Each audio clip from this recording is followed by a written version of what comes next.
sobre temas vinculados al deporte de Cuba. ¿Cómo se preparan?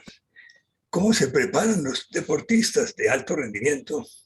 ¿Y cómo se consiguen esos sorprendentes resultados?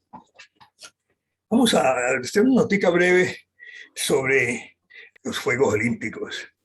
Los Juegos Olímpicos se dividen en dos etapas.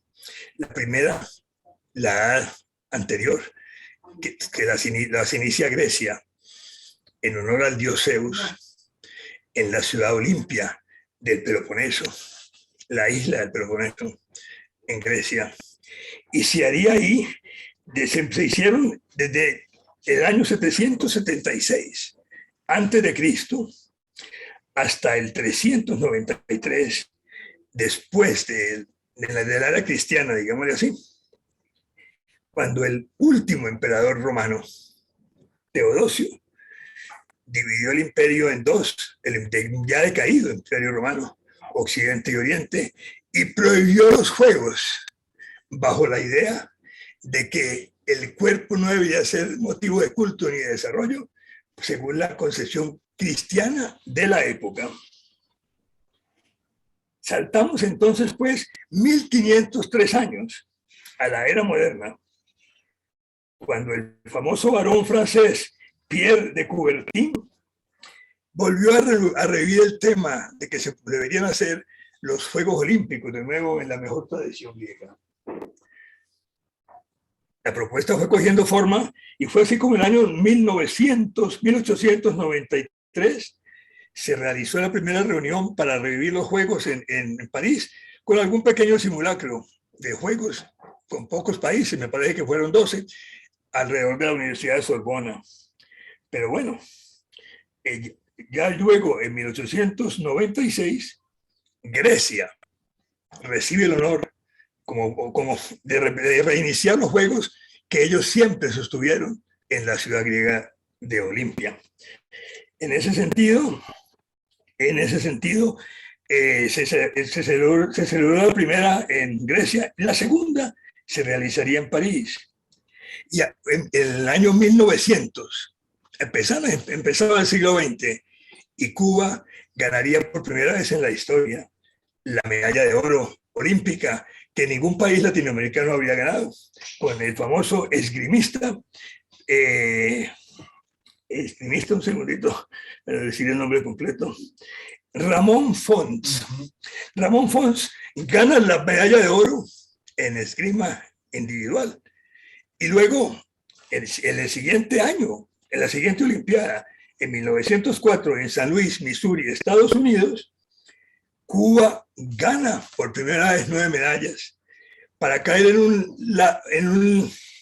en un letargo que uno puede imaginar lo que se vivía políticamente en la isla, ya intervenida por la enmienda Platt y Estados Unidos prácticamente manejando las cosas de la manera que ellos suelen manejar.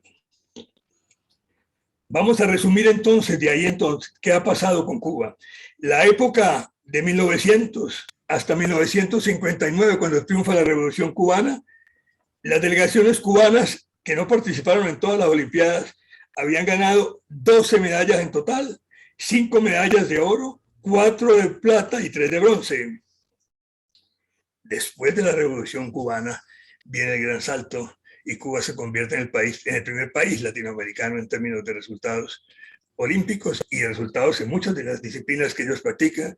Son además los maestros para el resto de América Latina en términos de entrenadores y para muchos otros países donde Cuba se convierte en esa leyenda impresionante. Y el récord hasta la fecha de Cuba en los Juegos Olímpicos son 85 medallas de oro, 71 medallas de plata y 85 medallas de bronce para 241 medallas, cifra que supera totalmente a cualquier otro país latinoamericano, y me atrevería a decir que a todos los países del resto de América Latina junta. Esa es Cuba, esa es la Cuba revolucionaria, la Cuba de los resultados, la Cuba de Fidel, la Cuba de Martí y de esa playa de deportes que son honor para todos nosotros por acá. Cuba logra su máximo esplendor Miren las fechas para ver cómo coincide la parte política. En Barcelona 1992, el periodo especial empezó en el 91 y Cuba venía en una alza impresionante y ganó 31 medallas, 14 medallas de oro en Barcelona 1992, 6 de plata, 11 de bronce. Y 8 años más tarde ha tenido una excelentísima actuación en Sydney en el año 2000 con 11 medallas de oro, 11 de plata y 7 de bronce para 29 medallas en pleno periodo especial. Y ahora, en Tokio, es la historia también que nos honra a todos. Aquí tenemos dos de los, más de los principales responsables, que es que porque están en la parte de alto rendimiento y Cuba ocupa el cuarto lugar. El 14º, el 14 lugar entre 204 países que de alguna manera estuvieron representados. Solamente faltaron 2, Corea del Norte y Guinea-Conakry, un pequeño país de África Occidental. Así las cosas, Cuba sale con 7 medallas de oro, 3 medallas de plata y 5 medallas de bronce, con 11 millones de habitantes, que si uno fuera a mirar medalla por habitante es posible que Cuba estaría en primer lugar. Ciertamente en años anteriores lo ha estado, porque también hay que mirar el número de habitantes y el número de atletas que llevan las delegaciones. Se presentan atletas con mucho más y entonces ahí se puede una diferencia porque las medidas pueden estar ahí variando. Bueno, sin más, felicitamos aquí a los compañeros por el logro. Ellos acaban de llegar de Tokio y están acompañándonos en Colombia en preparación de los Juegos Panamericanos Juveniles que se van a realizar en esta ciudad.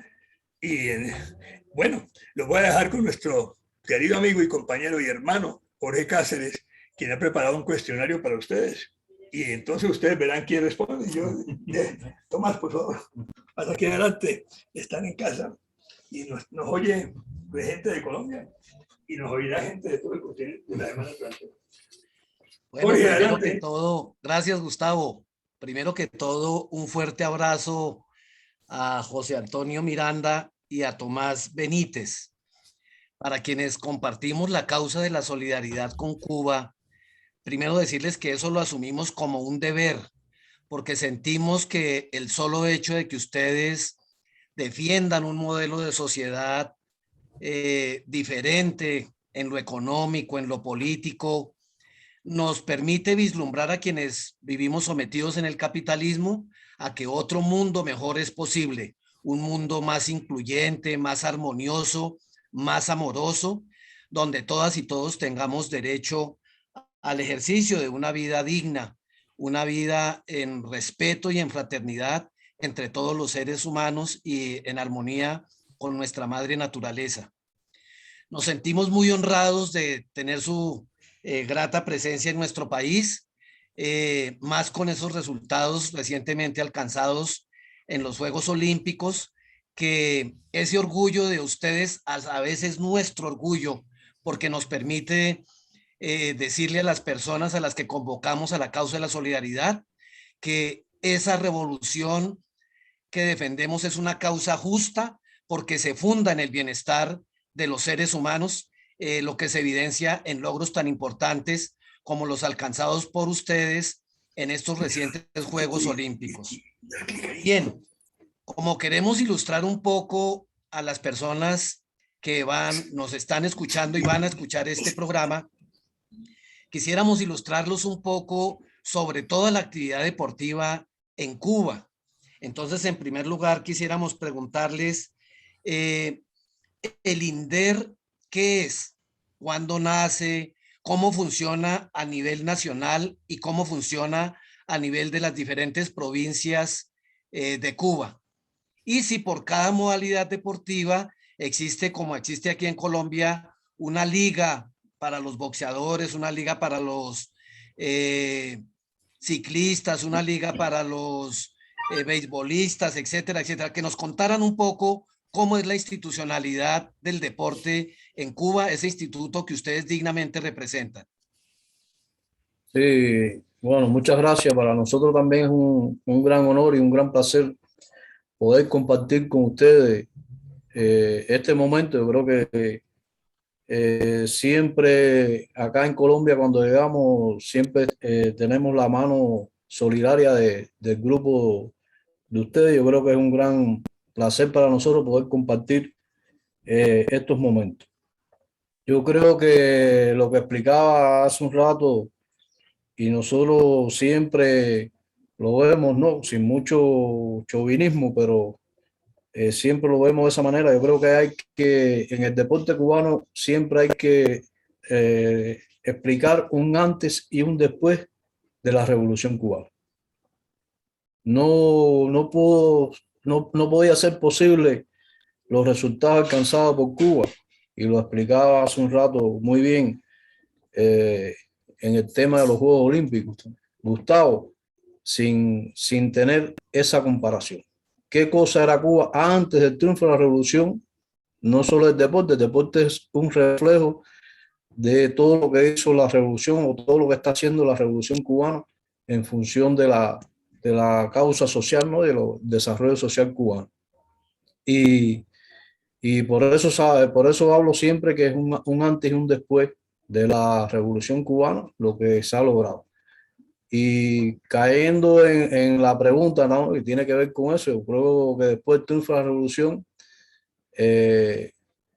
cercano ya en el año 61, en el 61, Fidel en uno de sus discursos dijo que llevaría el deporte hasta lugares inesperados.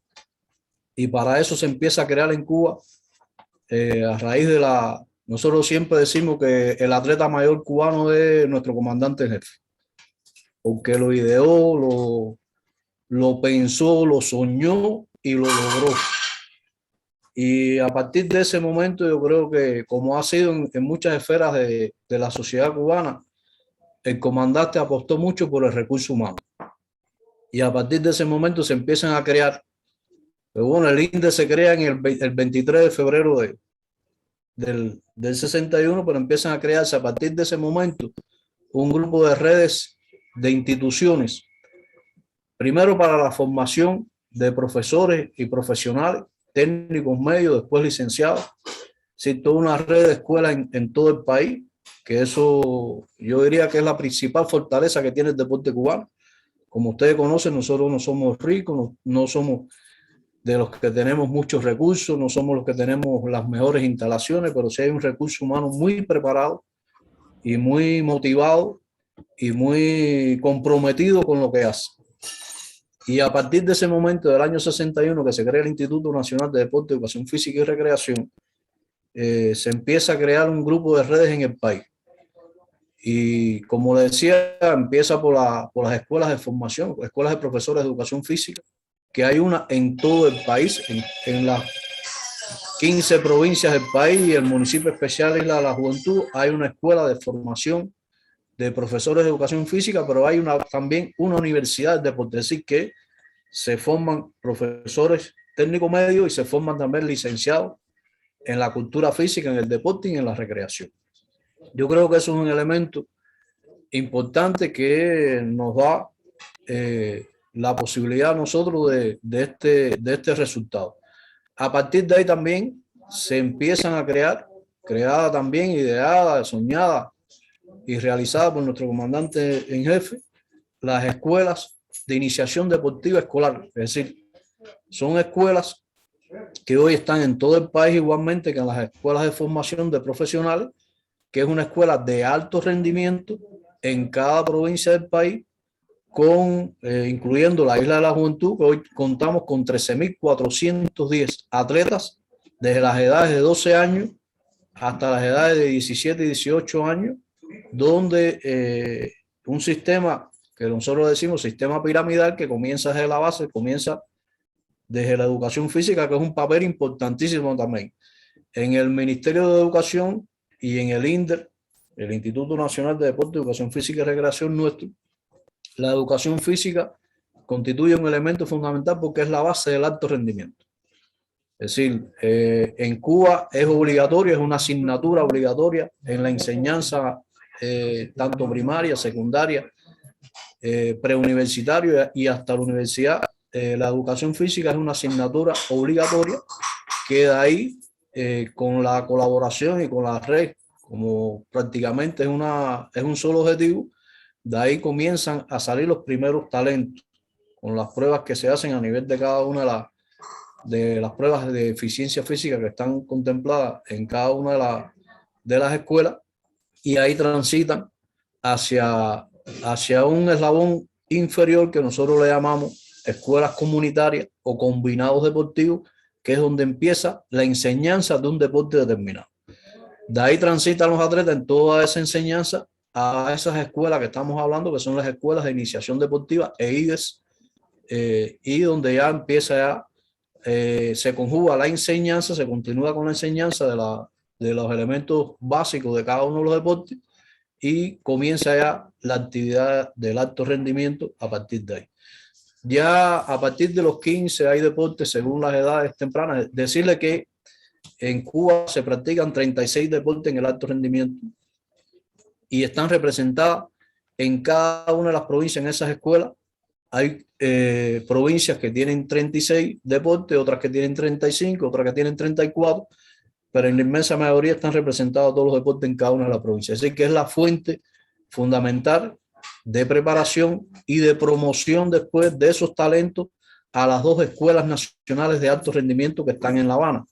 La escuela Cerro Pelado, que tiene una matrícula alrededor de los 990 atletas, donde se concentran 20 deportes de alto rendimiento, fundamentalmente los de combate, y la Giraldo Córdoba Cardín, que están en el este de La Habana, en La Habana del Este, donde hay 16 deportes concentrados. Es decir, que nosotros en el alto rendimiento, ya en equipos nacionales, tenemos una matrícula de alrededor de 1.400, 1.500 atletas concentrados en esas dos escuelas. Yo creo que el éxito está por ahí. Nosotros, retomando lo que decía Gustavo, como reflejo de los Juegos Olímpicos, como el evento cumbre de cualquier atleta, si vemos la historia de Cuba en los Juegos Olímpicos, bueno, después del año 64 de Tokio, precisamente Tokio 64, Cuba no ha dejado de estar en el podio olímpico. Así que a partir del 64, ya a partir de todo lo que se diseñó en la preparación, en las escuelas, todo lo que diseñó el país, decirle que todo eso es gratuito también. Eso todo, el Estado cubano asume toda la preparación de nuestros atletas, desde la alimentación, el vestuario, los implementos, la educación, la parte médica. Todos los deportes cuentan con un médico, con un fisiatra, con un nutriólogo, con un psicólogo. Es decir, que está dentro también del sistema deportivo, más las instituciones de ciencia que apoyan todo lo que tiene que ver con el alto rendimiento cubano y con toda la preparación. Y le decía, a partir de ahí, bueno, Cuba no ha dejado de estar en el podio olímpico, y hoy ocupamos el 16 lugar histórico de los Juegos Olímpicos. Así que hay 190 comités olímpicos nacionales que hoy se dice, pero y a veces nosotros no somos lo que nos gusta resaltar mucho esas cosas, ¿no? Pero eso es visible, es algo muy visible que no se puede esconder.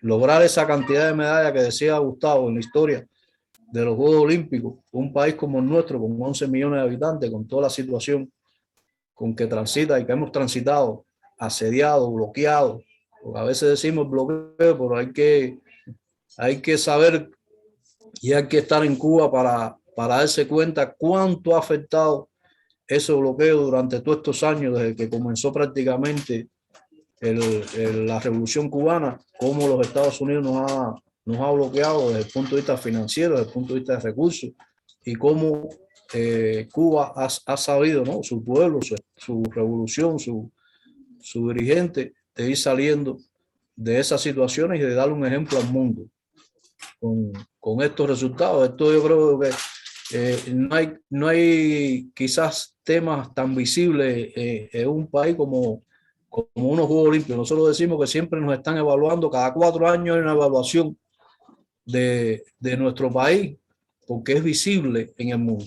Y es muy gratificante para nosotros cada vez que que para muchos enemigos de la revolución, escuchar el himno nacional en esos escenarios y izar la bandera, para nosotros es algo muy, muy gratificante, no solo para nosotros, sino para todas las causas también del mundo, como hablaban ustedes, que sí es posible lograr estas cosas cuando existe una cohesión, cuando existe una voluntad, cuando existe un pueblo enfrascado en poder lograr esos resultados. Y lo logrado hasta hoy, se hablaba de Barcelona, nosotros en los análisis que hacíamos después de los Juegos Olímpicos, nosotros decíamos, si analizamos el escenario en que se ha desarrollado estos Juegos Olímpicos de Tokio, para nosotros ha sido uno de los mejores resultados de Cuba en Juegos Olímpicos. Porque si vemos Barcelona, mejor resultado, 14 medallas de oro, ese quinto lugar. Pero vemos el contexto y el escenario con que tuvimos que prepararnos para los Juegos de Tokio en medio de una pandemia, de limitaciones, de un asedio de los Estados Unidos bloqueándonos. Bueno, hoy un ejemplo es para nosotros poder llegar acá a Colombia, tuvimos que ir a Madrid. De Madrid bajar acá a Bogotá y Bogotá a Cali. Así nos pasó con todos nuestros atletas durante todo este tema de la pandemia en cuanto a su preparación.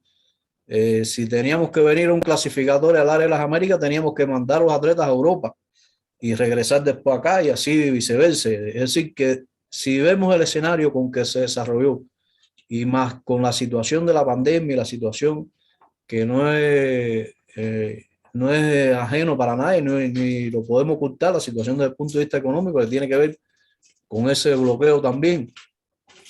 Nosotros consideramos que ha sido uno de los mejores resultados de Cuba en Juegos Olímpicos, lograr 7 medallas de oro, 3 medallas de plata y 5 de bronce en esta situación con que se desarrolló. Nosotros paramos prácticamente la preparación en Cuba, porque si hay algo claro para nosotros y para el Estado cubano, es la salud de nuestro pueblo. Y nosotros las escuelas nuestras las tuvimos que cerrar y todavía están cerradas, así que la preparación de nuestros atletas fue bastante limitada. Tuvimos 3 paradas en el año, de marzo del 20 para acá, prácticamente tuvimos que parar 3 veces la preparación de esos atletas que tenían compromiso con los Juegos Olímpicos. Y a pesar de eso, bueno, se hizo un diseño también, tiene que ver con toda esa formación que decía anteriormente y que nos facilitó nuestra revolución y encabezada por nuestro comandante, de la sabiduría y de esa unidad y de esa, yo diría, de forma colectiva, ¿no? De buscarle las soluciones a las problemáticas que se nos presentan. Y yo creo que nosotros logramos ese resultado porque tenemos esa fortaleza.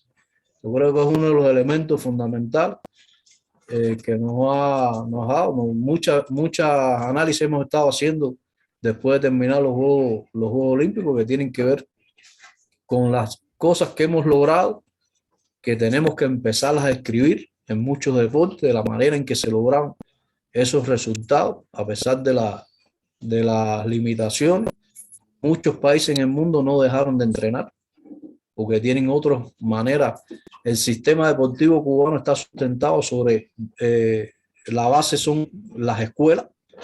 Al cerrarse las escuelas se nos limitó mucho el tema de la preparación.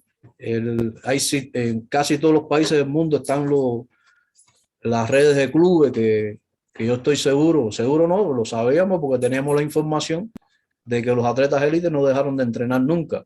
Y nosotros tuvimos que, como les decía, en 3 ocasiones durante todo el ciclo de preparación, parar la preparación y comenzar de nuevo.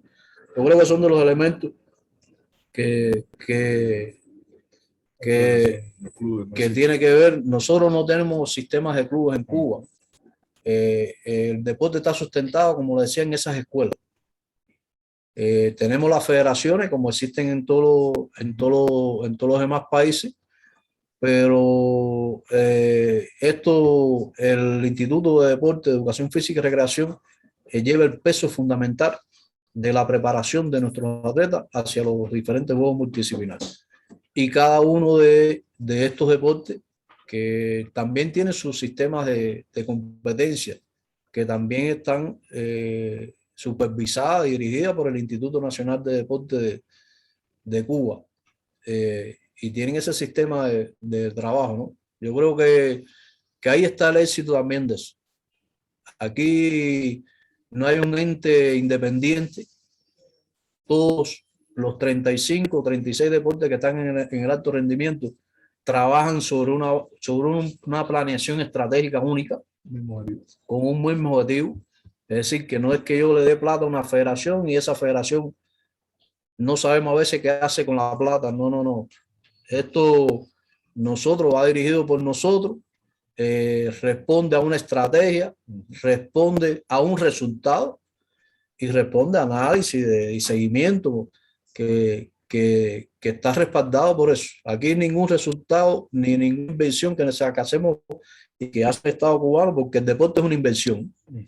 No pensemos nadie que el deporte para buscar ganar, no. El deporte es una gran inversión y si tú no inviertes en el deporte, no puedes tener resultados. Pero sí hay un control sobre todo eso, sobre los presupuestos, sobre los gastos y sobre los beneficios que pueda tener eso y sobre todo sobre los resultados.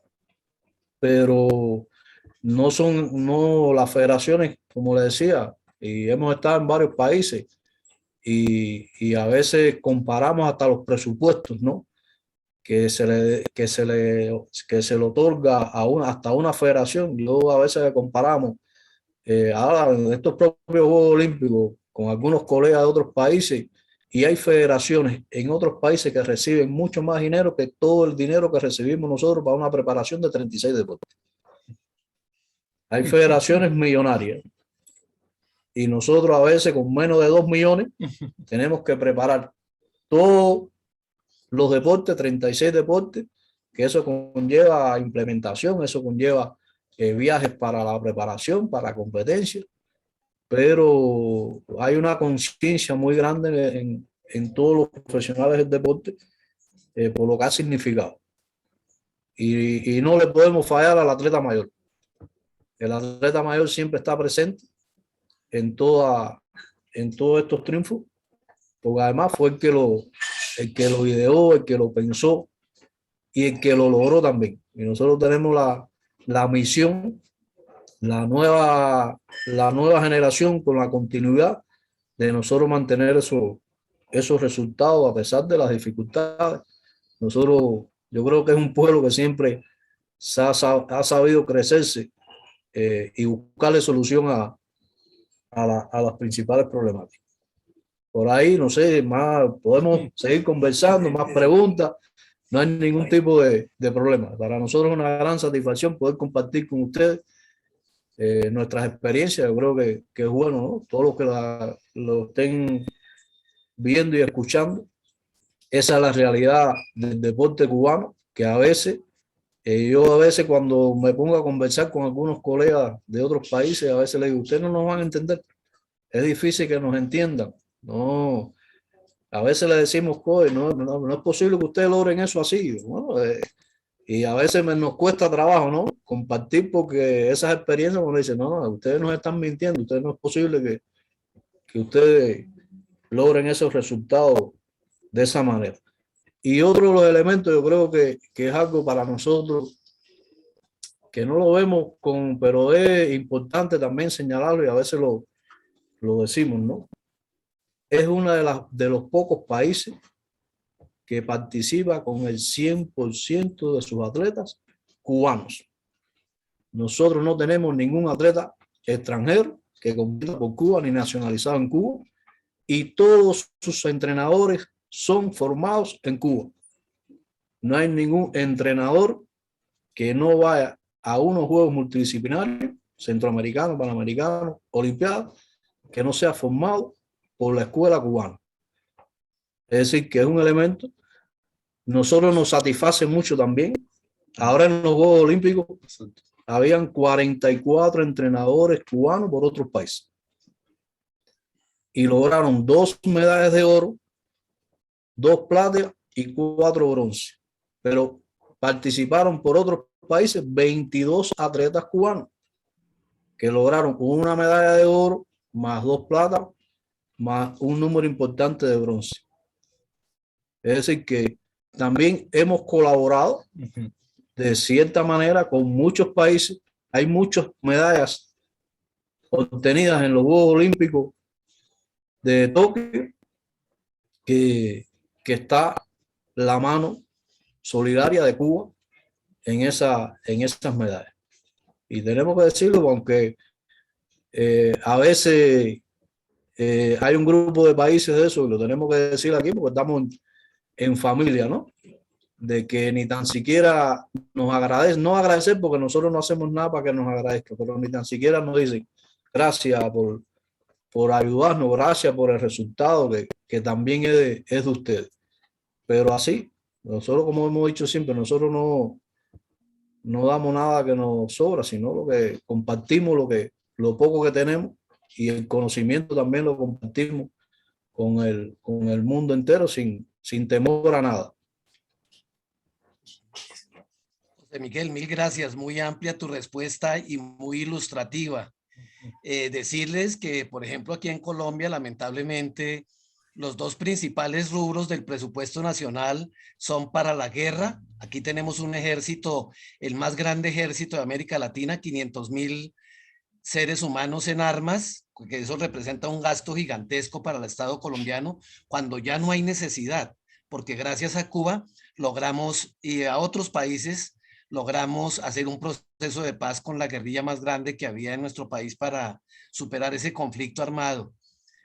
Y el segundo rubro es la deuda externa, el servicio de la deuda, es decir, todos los recursos que le esquilman a nuestro país para el pago del servicio de una deuda que no siempre esos préstamos estuvieron orientados a satisfacer las necesidades básicas de nuestras conciudadanas y conciudadanos, sino a satisfacer la voracidad de esos bancos prestamistas. Siguiendo aquí con nuestro tema deportivo, contando con estos dos excelentes representantes del INDER, quisiera que nos contaran, dentro de todos esos semilleros que tienen en las escuelas, más o menos a qué edad están visualizando, vislumbrando como la virtud principal de ese niño, de esa niña, de ese joven, de ese adolescente, para encaminarlo y fortalecerlo como un gran deportista.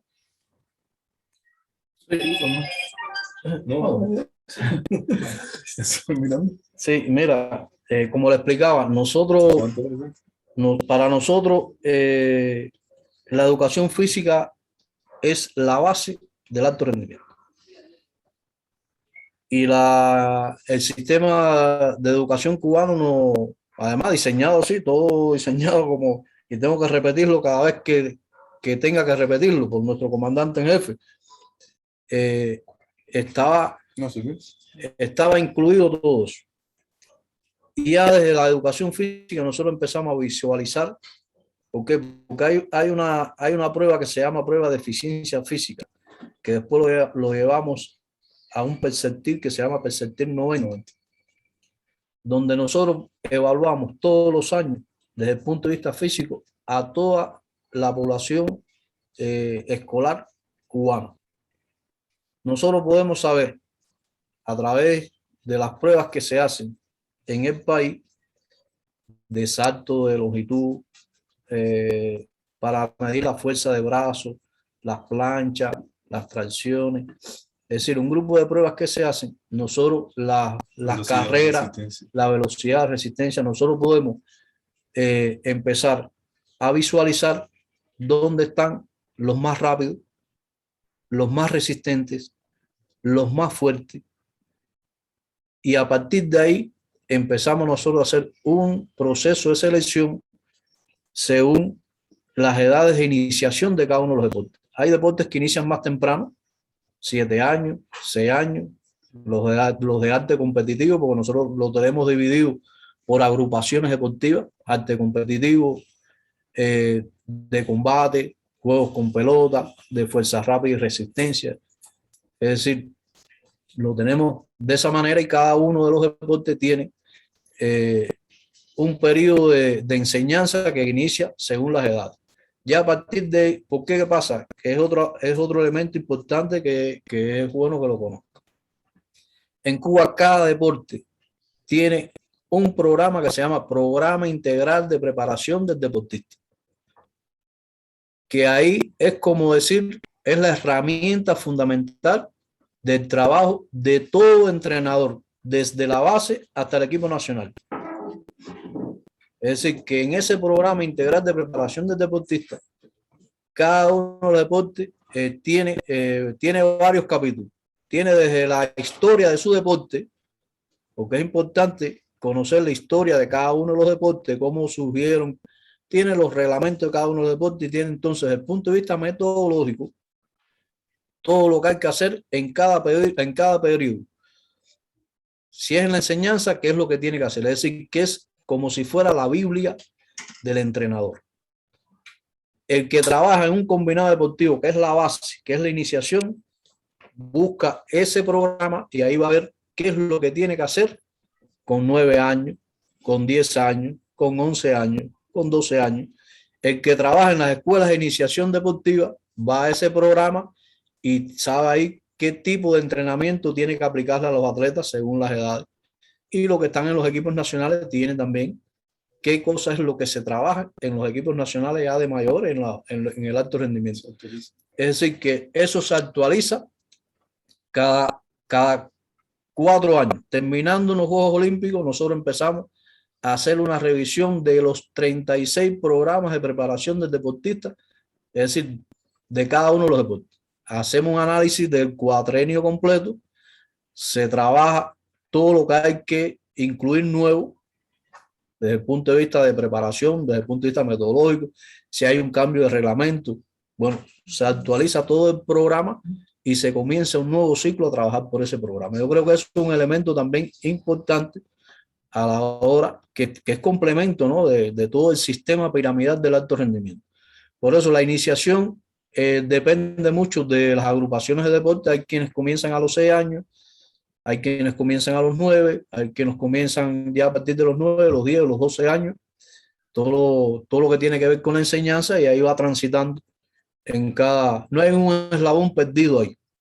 En cada momento se sabe qué es lo que hay que hacer en cada periodo sensitivo de la enseñanza según las edades, y ahí va transitando. Se quedan algunos en el camino porque todos no pueden llegar, pero ese que sigue en el eslabón tiene un lugar donde desarrollarse y donde entrenar. Es decir, no se pierde. Y el que no llegó le va a servir para la vida, para su preparación. Y otro de los elementos que no sé si me lo preguntarás después, pero lo voy a decir ahora, que tiene que ver con todo lo relacionado con la formación profesional. No hay un estudiante, no hay un atleta, además, y repito, el comandante lo ideó así de esa manera. El comandante le llamó la regla de oro. Para ser buen deportista hay que ser buen estudiante. Si no eres buen estudiante, no puedes ser buen deportista. Así lo diseñó el comandante. Y otro de los temas de la regla de oro tenía que ver con la disciplina. Y así está. No se concibe ningún atleta cubano de alto rendimiento que no esté estudiando. Y los atletas de los equipos nacionales tienen carreras universitarias. Tienen un curso que se llama curso de atleta y tú te inclinas. Muchos se inclinan por la carrera de deporte, es decir, licenciatura en cultura física, que lo hacen en la propia centro de alto rendimiento. No tienen que moverse para ninguna universidad. En la propia escuela están las aulas para tú continuar estudiando. Después que entrenas, vas para tu parte docente, tienes tus profesores docentes ahí y da la carrera por la cual nosotros tenemos atletas de alto rendimiento que son médicos, que son abogados, que son doctores, que son licenciados, son ingenieros. Es decir, que esa es una de las reglas también que están presentes. Además, suspende la asignatura docente y no puedes continuar en el deporte. Es decir, que esa regla se lleva también, porque nosotros siempre decimos, ¿no? La vida de un atleta de alto rendimiento es limitada. Después que tú termines como atleta de alto rendimiento, ¿qué eres? ¿Qué vas a hacer? Si no tienes una formación, si no tienes un título. Y entonces llevamos a la vez, no solo es obtener medallas, no solo es obtener resultados y logros para el país, sino formarte como persona hacia el futuro. Así que cuando tú terminaste, a lo mejor existe, como existe en el deporte, las lesiones, te limitaste, ya no puedes seguir siendo atleta de alto rendimiento, pero tienes un título para ejercer en tu vida profesional y no tienes ningún tipo de problema. Yo creo que eso es otro de los elementos que está presente también en el alto rendimiento cubano, que a veces no se conoce, ¿no? Y en muchas partes del mundo existen becas, como muchas becas, pero en muchos lugares prácticamente se obvia eso, ¿no? La formación al futuro de un atleta de alto rendimiento como cuando termine su vida activa como atleta. Gracias, José Miguel. Y esta sería una pregunta más como para Tomás. ¿Qué se requiere para que una persona llegue a ser entrenador para formar atletas de alto rendimiento? ¿Qué se requiere para que una persona llegue a ser entrenador de alto Entrenador, rendimiento? correcto. Bueno, primero transita por la pirámide, lo que está explicando el profesor Miranda, transita por la pirámide, tener conocimientos, aval, docente, que de alguna manera es demostrado, ellos son sometidos a un claustro de admisión, como quiera que sea, para poder ser entrenador. Hay entrenadores en todos los niveles, es decir, entrenadores desde la base de combinado, entrenadores en la EIDE, entrenadores de equipos juveniles, entrenadores de equipos nacionales. Cada uno de esos tiene pauta, tiene parámetros, tiene exigencias. En el caso de las selecciones nacionales, los miembros, es decir, los entrenadores de las selecciones nacionales son grupos selectos, es decir, en dependencia del deporte, existe un claustro, no es solo digamos, el deporte, existe un grupo metodológico, existe una dirección de entrenamiento, que Miranda es el director general de esa dirección, que de alguna manera es capaz de controlar, seleccionar, avalar todo el proceso de designación del entrenador, en los equipos nacionales sobre todo.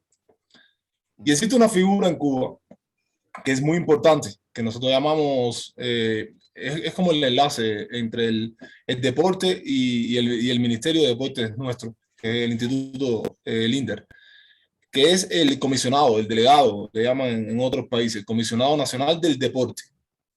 Este comisionado puede llegar a tener dualidad, puede ser comisionado nacional del deporte, que es la figura, pero puede ser también el presidente de la Federación Deportiva del país. Es decir, puede tener la dualidad de cargo. Y la importancia de existir esa persona es el enlace directo con el ministerio en relación al deporte. Y es todo el mundo, es un equipo de trabajo integral en función de un solo objetivo. El objetivo es el diseñado por el alto rendimiento en el país. Ese es el caso de los entrenadores. Ahí solo agregar, hay un requisito que es la titulación. Para trabajar en el deporte tiene que ser licenciado en cultura física o deporte. Nadie puede trabajar en el deporte en Cuba que no sea licenciado en deporte, educación física o recreación. Y en el caso ya de los equipos nacionales, nosotros estamos exigiendo una categoría científica superior. Maestría o doctorado. Tiene que tener maestría o ser especialista, porque nosotros dentro de la Universidad de Deporte está la especialidad. Es decir, que te gradúas de entrenador de pesa, eres entrenador de pesa, pero terminaste tu carrera 4 o 5 años y después hay un periodo superior que es la especialidad. Acá en la carrera tú das asignaturas generales y das tu especialidad como entrenador de pesa, pero en la especialidad ya es todo de las pesas. Y hoy estamos siguiendo una categoría superior que es doctor. Hoy tenemos un grupo de entrenadores que son doctores en ciencia. Es decir, que el deporte no lo comparo con la medicina, pero si tú no estudias todos los días y no estás constantemente superándote, no puedes tener resultados en el alto rendimiento. Exactamente. Es un elemento clave, fundamental. Por eso la titulación es importante. Pueden haber entrenadores empíricos, no te digo que no existan, pero llegan hasta un tope, llegan hasta un límite. Y en el alto rendimiento y en el deporte moderno hay que tener conocimiento para tener resultados.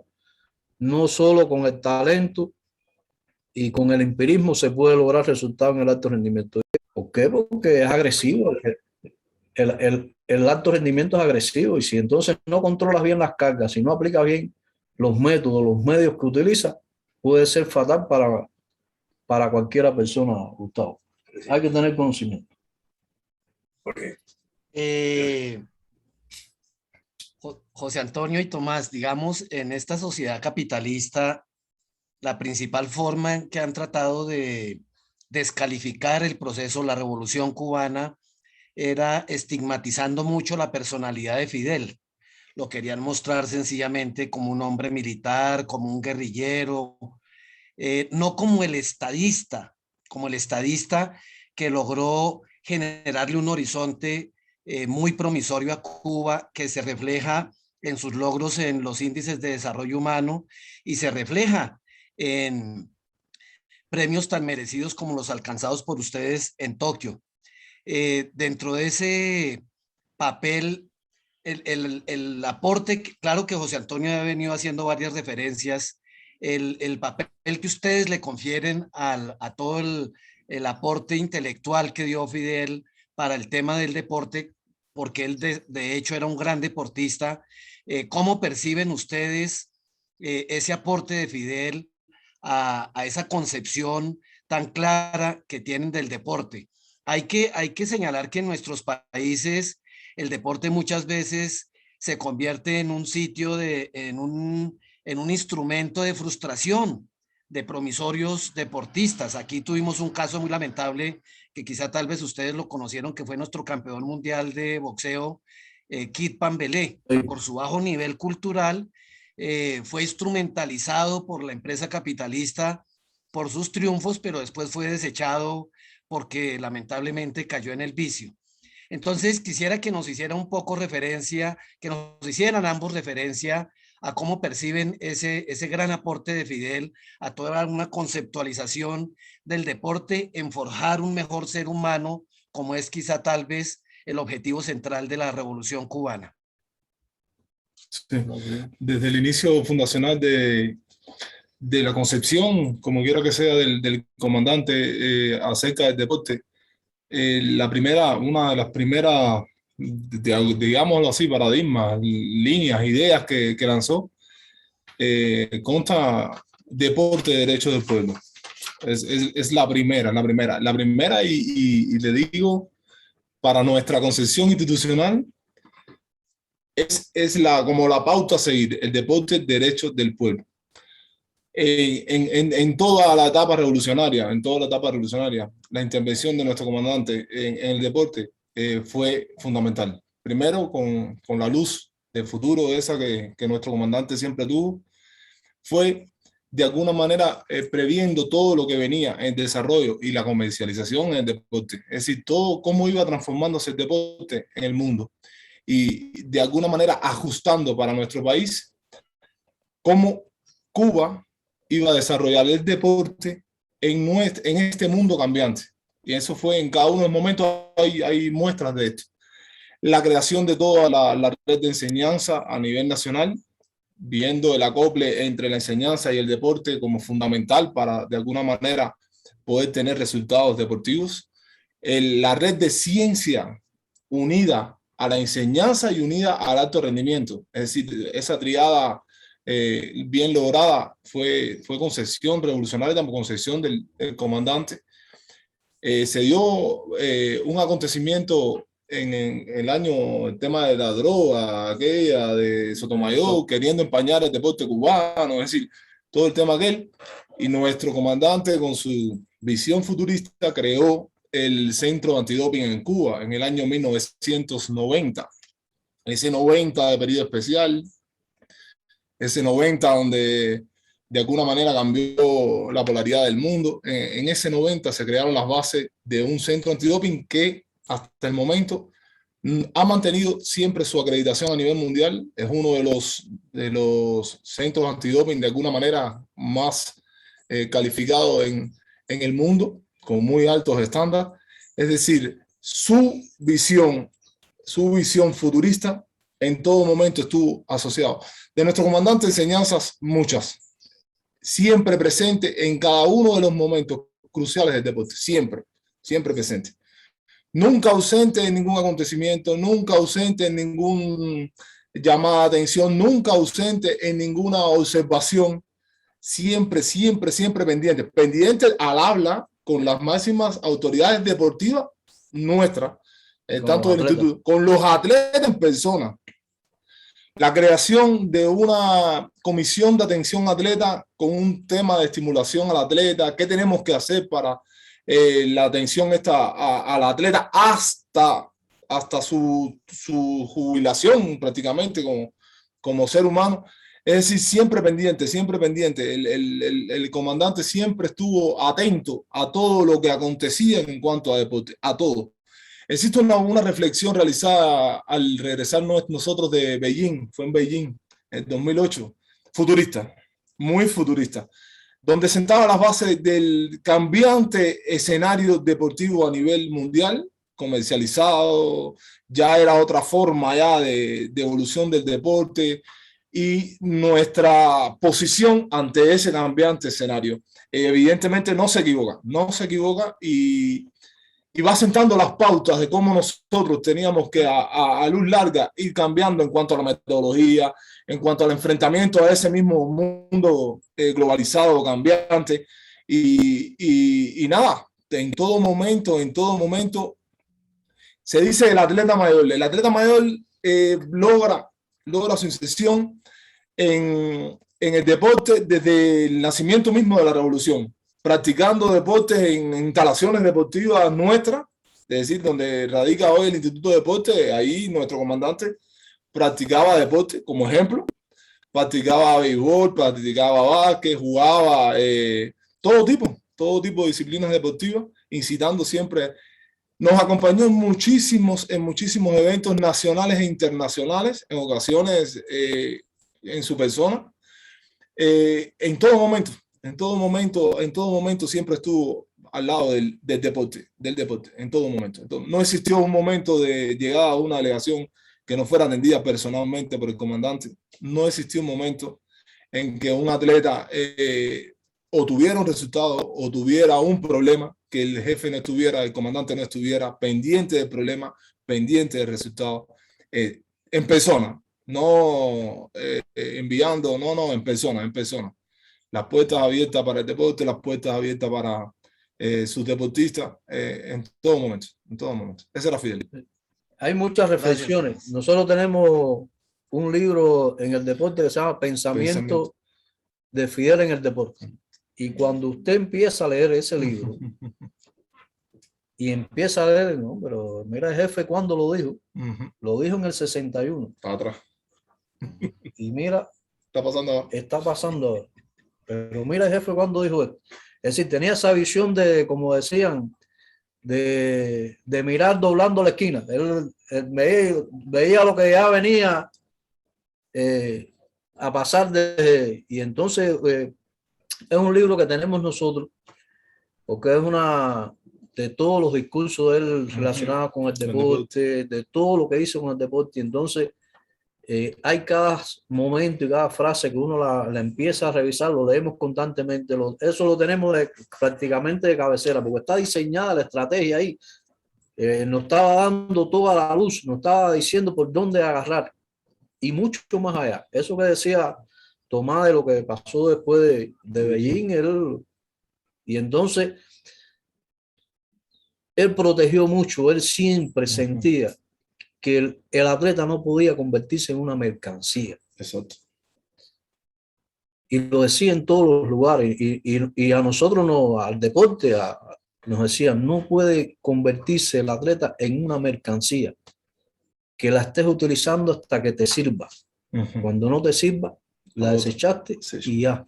Por eso lo que hablábamos de todo ese sistema de formación, de que sean profesionales, que cuando terminen su vida y más la protección después, bueno, de toda la jubilación, que sea después de un atleta que tanta gloria le ha dado a un país, porque ¿dónde es donde se puede oír el himno nacional de un país fuera de su país? En unos juegos.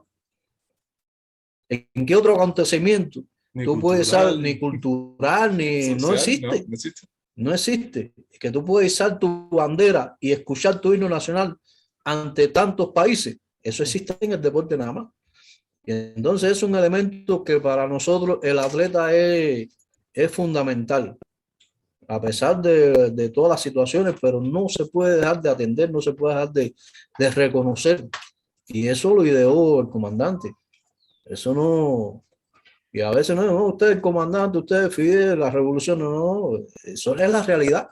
Esa no se la podemos ocultar nadie, ni para nosotros está claro. Quizás para otros en el mundo no esté claro eso, ¿no? Pero para nosotros está claro porque se le debe muchas de las cosas a él, a su equipo de trabajo, al pueblo, porque sin el pueblo, sin todo esto, debe llevar a cabo todo lo que nos enseñó y todo lo que nos ideó y lo que nos dejó. Yo le decía, cada vez que leemos ese libro, mira en qué momento lo dijo. Pero espérate, mira, vamos para atrás, no estamos haciendo lo que está, mira, nos equivocamos en esto.